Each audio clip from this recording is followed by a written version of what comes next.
Now, the hold that the royal families of Europe had on their power was, in the best of times, tenuous.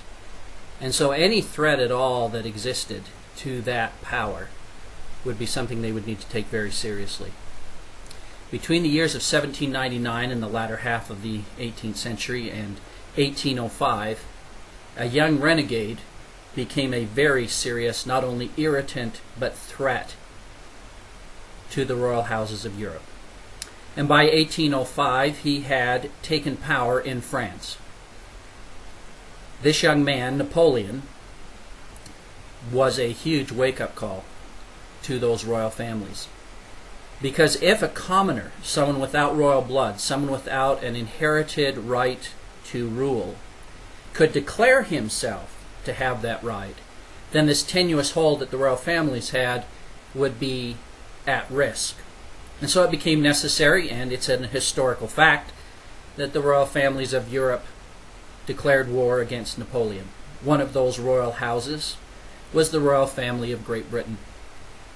Just 21 miles across the English Channel from Calais and the coast of France, the English decided that one of the most effective ways to put down this rebellion led by Napoleon and shut down any aspirations that anyone else might have to gain power this way would be to blockade the coast of France, preventing them from exporting goods, which they could exchange for monies to buy weaponry and to hire soldiers, and to prevent them from importing goods to replenish those things that they were using.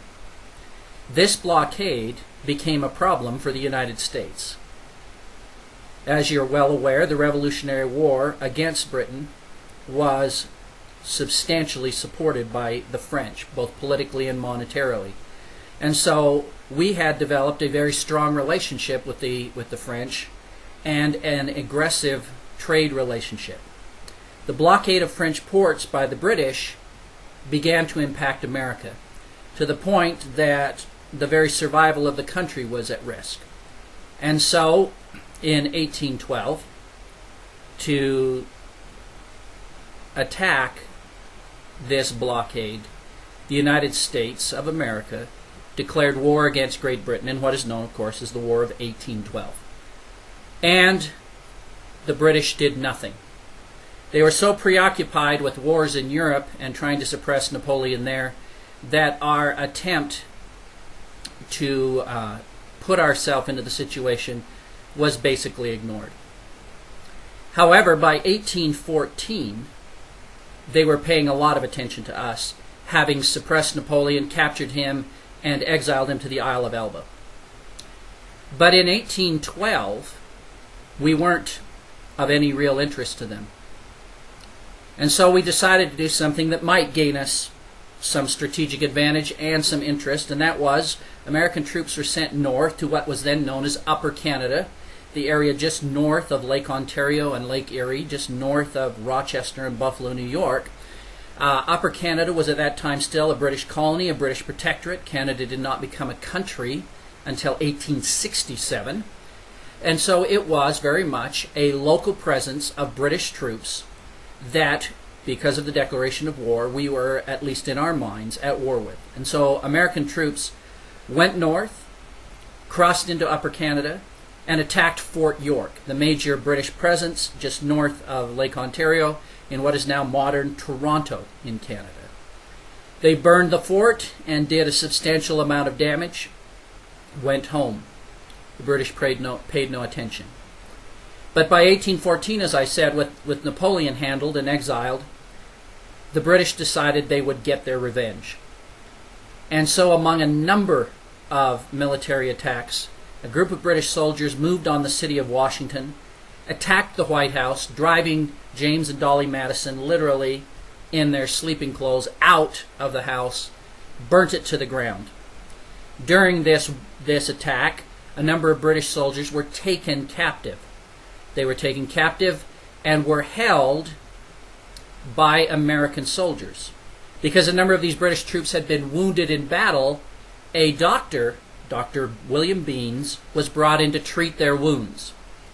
In what is usually called the fog of war, there was a confused report given to the British that Dr. Beans was not treating the British troops. He was in fact torturing the British troops. And so he was captured by British commandos and taken north to Baltimore as a prisoner of war to be tried for war crimes against British soldiers. A young American lawyer and a military escort were tasked by the Americans to go to Baltimore and secure the release of Dr. Beans. To assist them in that task, they met with and secured written affidavits from a number of British prisoners of war to the fact that, yes, Dr. Beans had been treating them, not torturing them. And with these affidavits in hand, they moved north to Baltimore. When they arrived, they met with British commanders and were successful in pleading his case and securing his release. However, because of the time at which they had arrived, they were not permitted to leave. They were told that they would have to remain on a sloop, a small ship, out in Baltimore Harbor, at least overnight, while the British attacked the fort guarding the harbor. And so these three men, a young lawyer, a military commander, and Dr. William Beans, were held captive by the British while they began their assault on the fort guarding Baltimore Harbor, the fort we know as Fort McHenry. It was an aggressive assault. To complicate matters, it was a very rainy, very stormy night. Because of the combination of the attack on the fort and the difficult weather, the commander of the fort decided that he did not want to put his new flag at risk of damage. And so he lowered that flag and ran up the pole what was known as a weather flag, a flag that was either slightly older, slightly more used, but certainly less at risk if damaged either by weather or by the battle. Well, the battle raged through the night, and the assault on the fort was aggressive. By morning, though, the British had decided that the fort would hold, and that the strategic advantage of taking it was not worth the cost in time, weapons, and manpower. And so they decided to retreat from that attack. As they stopped the aggressive nature of the attack, the rain began to abate, and the sun began to rise. The commander of the fort, recognizing that the conditions had improved, lowered the weather flag and then ran up the pole a brand new standard that he had recently had commissioned from a maker of colors. While watching this entire evening's event, the young lawyer, held captive with his two companions in the harbor, decided to capture his feelings in the form of a poem. And he penned that poem, which for a number of years was well known simply as a poem. But it was eventually placed to music. Some of the lines in the poem form the foundation of this book we have called Home of the Brave.